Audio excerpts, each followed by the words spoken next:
Praise the lord. ఎలా ఉన్నారు? మనం దేవునికి దగ్గర అవుతున్నప్పుడు మనల్ని హేళన చేయడానికి, నిందించడానికి, అవమానించడానికి ఎప్పుడెప్పుడు ఏదో ఒక మాట అందామా అని రెడీగా ఉంటారు.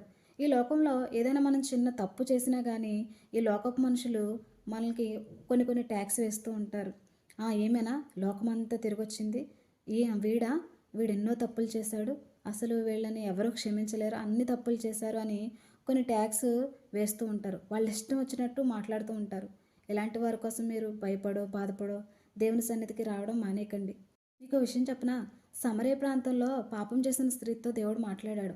అక్కడున్న ప్రజలందరూ కూడా ఆమెకు కొన్ని ట్యాగ్స్ వేశారు. ఏమనంటే ఈవిడొక వేశ్య, ఈవిడొక పాపి, ఈవిడని పక్కన పెట్టేయండి అని. కానీ దేవుడు పక్కన పెట్టేయండి అని ఎవరైతే చెప్పారో వాళ్ళందరిని పక్కన పెట్టేసి దేవుడు ఆమెతోనే మాట్లాడాడు.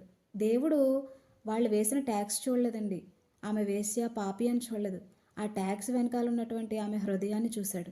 కాబట్టి లోకం మీకు పెట్టిన పేర్లను బట్టి దేవుడు కూడా మిమ్మల్ని అలానే ట్రీట్ చేస్తాడని అనుకుంటున్నారేమో. No, absolutely not. మీరు ఏ ఫిల్టర్స్ లేకుండా పాపం చేశానని భయపడకుండా పాపం చేశానని పశ్చాత్తాపపడి ఆయన యొద్దకు తిరిగి వస్తే తప్పిపోయిన కుమారుడికి తన తండ్రి నూతనమైన చెప్పులు తొడిగినట్లు ఆయన యొద్దకు మీరు తిరిగి వస్తే ఆయన మీకు నూతనమైన మార్గాలు, నూతనమైన ద్వారాలు తెరుస్తాడు మీ హృదయాన్ని చూసి.